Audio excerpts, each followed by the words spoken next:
வாழ்க வளமுடன். ஓம் நமச்சிவாய. அனைத்து தமிழ் உள்ளங்களுக்கும் வணக்கம்.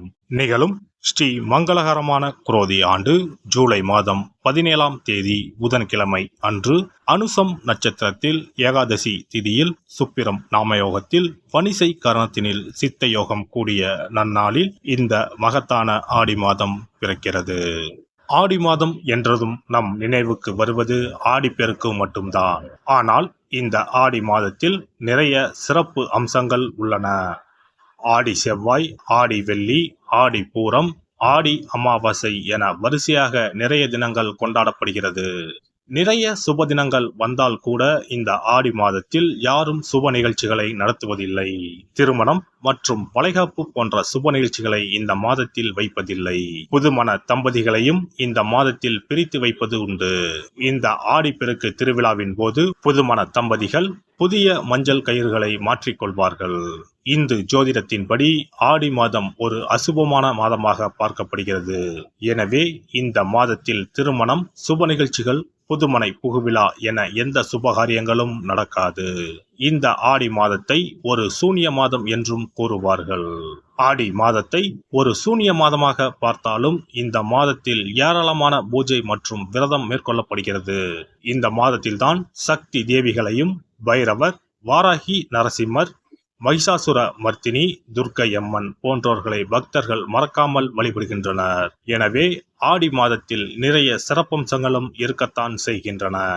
ஆடி மாத கிரகநிலை என எடுத்துக்கொண்டால் ரிஷபத்தில் குருவும் செவ்வாயும், கடகத்தில் புதன், சுக்கிரன், சூரியனும், கன்னியில் கேது பகவானும், கும்பத்தில் சனியும், மீனத்தில் ராகு பகவானும் உள்ளனர். இம்மாத கிரக பெயர்ச்சி என பார்த்தால் ஆடி மாதம் 3ஆம் தேதி புதன் பகவானும் 15ஆம் தேதி சுக்கிர பகவானும் இடப்பெயர்ச்சி ஆகின்றனர். அதைத் தொடர்ந்து 20ஆம் தேதி புதன் பகவான் வக்கிரம் அடைகிறார். ஆக புதனும் சனியும் இம்மாதம் வக்கரத்தில் சஞ்சாரம் செய்கின்றனர். இந்த கிரக அமைப்பினால் உங்கள் வாழ்வில் உண்டாகும் சுப மற்றும் அசுப பலன்கள் என்ன என்பதனை பற்றி காண்போம்.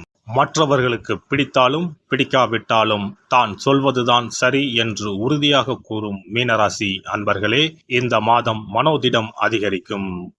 பயன் தரும் காரியங்களில் ஈடுபடுவீர்கள். செல்வம் சேரும். வாகனம் வாங்க எடுத்த முயற்சிகள் கைகூடும். பயணங்கள் மூலம் ஆதாயம் கிடைக்கும். தொழில் வியாபாரத்தில் இருந்த சிக்கல்கள் நீங்கி முன்னேற்றம் உண்டாகும். எதிர்பார்த்த பண உதவி கிடைக்கும். லாபம் அதிகரிக்கும். பழைய பாக்கிகள் வசூலாகும். வியாபாரத்தில் இருந்த இடையூறுகள் நீங்கும். வியாபார வளர்ச்சி பற்றிய சிந்தனை எழும். அரசாங்கத்தில் எதிர்பார்த்த உதவிகள் கிடைக்கும். உத்தியோகத்தில் இருப்பவர்களுக்கு பதவி உயர்வு, சம்பள உயர்வு உண்டாகும். வேலைப்பளு குறையும். திடீர் நெருக்கடிகள் ஏற்படலாம். எச்சரிக்கையாக இருப்பது நல்லது. பயனற்ற பயணங்கள் உண்டாகலாம். குடும்பத்தில் மகிழ்ச்சியான சூழ்நிலை காணப்படும். உறவினர்கள் மத்தியில் மதிப்பு கூடும். கணவன் மனைவிக்கு இடையே நெருக்கம் உண்டாகும். பிள்ளைகளின் செயல்கள் சந்தோஷத்தை தரும். வீட்டிற்கு தேவையான பொருட்களை வாங்கி மகிழ்வீர்கள். எண்ணியபடி செயல்களை செய்து காரிய வெற்றி காண்பீர்கள். நண்பர்கள் மூலம் உதவிகள் கிடைக்கும். ஆன்மீக பணிகளில் ஈடுபாடு அதிகரிக்கும். விரும்பிய பொருட்களை வாங்கி மகிழ்வீர்கள். திருமண முயற்சிகளில் சாதகமான பலன் கிடைக்கும். பெண்களை பொறுத்தவரை மனதில் துணிச்சல் அதிகரிக்கும். திட்டமிட்டபடி செயலாற்றி காரிய அனுகூலம் பெறுவீர்கள்.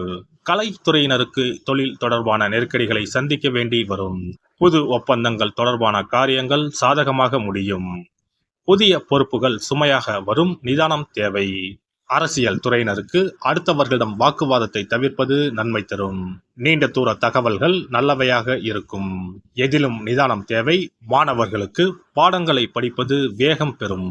கல்வியில் வெற்றி பெறுவீர்கள். நட்சத்திர பலன்கள். போராட்டாதி நட்சத்திரம். இந்த மாதம் குடும்பத்தில் இருப்பவர்களின் செய்கையால் மன உளைச்சல் ஏற்படலாம். பிள்ளைகளுடன் சகஜமாக பேசி வருவது நல்லது. அவர்கள் நலனில் அக்கறை காட்டுவீர்கள். உத்திரட்டாதி நட்சத்திரம். இந்த மாதம் வீண் அலைச்சலும் காரிய தாமதமும் ஏற்படலாம். மற்றவர்களுக்காக பொறுப்புகளை ஏற்பதை தவிர்ப்பது நல்லது. பெண்களிடம் பழகும் போது கவனம் தேவை. நண்பர்கள் மூலம் வீண் அலைச்சல் குறையும். நேரம் தவறி உணவு உண்ண வேண்டி இருக்கும். நினைக்கும் காரியங்கள் தள்ளி போகலாம். ரேவதி நட்சத்திரம். இந்த மாதம் சக ஊழியர்களிடம் சகஜமாக பேசி பழகுவது நல்லது. பணவரத்து அதிகமாகும். எதிர்ப்புகள் நீங்கி எதிலும் உற்சாகம் உண்டாகும். மன மகிழ்ச்சிக்காக பணம் செலவு செய்ய தயங்க மாட்டீர்கள். நண்பர்கள் சேர்க்கையும் அவர்களால் உதவியும் கிடைக்கும். விநாயகப் பெருமானை தேங்காய் உடைத்து தீபம் ஏற்றி வணங்க எல்லா கஷ்டங்களும் நீங்கும், மன நிம்மதி உண்டாகும். சிறப்பு தொகுப்பு: ஆடி மாத சிறப்புகள் மற்றும் வழிபாடு தொடர்பான சில குறிப்புகளை பற்றி காண்போம். ஆடி மாதத்தில் சிவனின் சக்தியை விட பார்வதியின் சக்தி அதிகமாக இருக்கும் என்பது ஐதீகம். ஆடி மாத அமாவாசை அன்று மறைந்த முன்னோர்களுக்கு பிதுர் கடமைகளை செய்தால் ஆண்டு முழுவதும் பித்ருக்களுக்கு கடன் கொடுத்த பலன் கிடைக்கும். ஆடி மாதம் சுக்லா தசமியில் திக் தேவதா விரதம் இருக்க வேண்டும். அன்று திக் தேவதைகளை அந்தந்த திக்குகளில் வணங்கி பூஜித்தால் நினைத்தது நடக்கும். ஆடி மாதம் சுக்லபட்ச ஏகாதசி முதல் கார்த்திகை மாதம் சுக்லபட்ச ஏகாதசி வரை மாத உபவாசம் இருப்பது குடும்பத்தில் அமைதியை ஏற்படுத்தும். ஆடி மாத செவ்வாய்க்கிழமைகளில் கோவிலில் எலுமிச்சப்பழ விளக்கு ஏற்றினால் கூடுதல் பலன்கள் கிடைக்கும். ஆனால் எலுமிச்சப்பழ விளக்குகளை ஒருபோதும் வீட்டில் ஏற்றக்கூடாது. வளர்பிறை துவாதசி நாளில் தொடங்கி கார்த்திகை மாதம் வளர்பிறை துவாதசி நாள் வரை பெண்கள் துளசி பூஜை செய்து வந்தால் நினைத்தது நடைபெறும். வீட்டில் சகல செல்வங்களும் குவியும். ஆடி மாதம் செவ்வாய் வெள்ளிக்கிழமைகளில் காமாட்சி தேவியை வணங்கினால் திருமண தடைகள் விலகி சுபம் உண்டாகும். ஆடி மாதம் முழுவதும் மீனாட்சியை வழிபட்டால் குடும்பத்தில் அமைதி ஏற்படும். ஆடி மாதம் முத்துமாரியம்மனை மனமுருக வழிபட்டால் திருஷ்டிகள் விலகிவிடும். ஆடி மாதம் சுக்ல துவாதசியில் மகா விஷ்ணுவை நினைத்து விரதம் இருந்தால் செல்வம் பெருகும். ஆடி மாதம் சுக்லபட்ச ஏகாதசி தினத்தன்று அன்னதானம் செய்தால் சகல பாக்கியங்களும் கிடைக்கும். இம்மாதம் ஏகாதசி துவாதசி நாட்களில் அரச மரத்தை சுற்றி வந்து வழிபட்டால் வாழ்வில் மகிழ்ச்சி உண்டாகும். ஆடி மாத வெள்ளிக்கிழமைகளில் மகாலட்சுமியை வழிபட்டால் வீட்டில் செல்வம் சேரும். இம்மாதம் ஏதாவது ஒரு வெள்ளிக்கிழமை அம்மனை ஆவாகனம் செய்து வீட்டுக்கு வரவழைத்து வழிபடுவது சிறப்பை தரும். ஆடி மாதம் குத்து விளக்கை லட்சுமியாக பாவித்து அலங்கரித்து வழிபடுதல் வேண்டும். ஆடி மாதம் அம்மனுக்கு பால் பாயசம் சர்க்கரை பொங்கல் வைத்து வணங்குதல் வேண்டும். அம்மனை வழிபடும் போது மறக்காமல் லலிதா சகஸ்ரநாமம் சொல்ல வேண்டும். இம்மாதம் வீட்டில் சிறப்பு பூஜைகள் செய்யும் போது சிறு பெண் குழந்தைகளை அம்மனாக பாவித்து உணவு கொடுத்து ரவிக்கை, சீப்பு, குங்குமச்சிமிழ், கண்ணாடி, வளையல், தாம்பூலம் கொடுக்க வேண்டும்.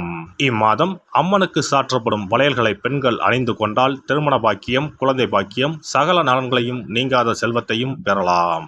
ஆடி மாத வெள்ளிக்கிழமைகளில் அதிகாலையில் எழுந்து குளித்து தூய ஆடை அணிந்து சாணத்தை பிள்ளையராக பிடித்து செவ்வரளி, செம்பருத்தி, அருகு கொண்டு சூரிய உதயத்திற்கு முன்னர் விநாயகரை பூஜிக்க வேண்டும். வாழை இலை மீது நெல்லை பரப்பி அதன் மீது கொழுக்கட்டை வைத்து விநாயகரை வழிபட செல்வம் கொளிக்கும். ஆடி பௌர்ணமி அன்று சிவபெருமானுக்கு திரட்டுப்பால் அபிஷேகம் செய்து கருப்பு பட்டாடை, 100 முத்துக்கள் கோர்த்த மணிமாலை, கரு ஊமத்தம் பூ மாலை அணிவித்து மூங்கில் அரிசி பாயாசம் படைத்து வழிபட்டால் எப்பேற்பட்ட பகையும் விலகும். பொதுவாகவே வெள்ளிக்கிழமைகள் அம்பாளுக்குரிய சிறந்த நாட்களாகும். இதனோடு அயனத்துக்குரிய சிறப்பும் சேர்வதால் ஆடி மாதத்தில் வரும் வெள்ளிக்கிழமைகள் அம்பாளுக்கு தனிச்சிறப்பு கொண்டவையாக கருதப்படுகின்றன.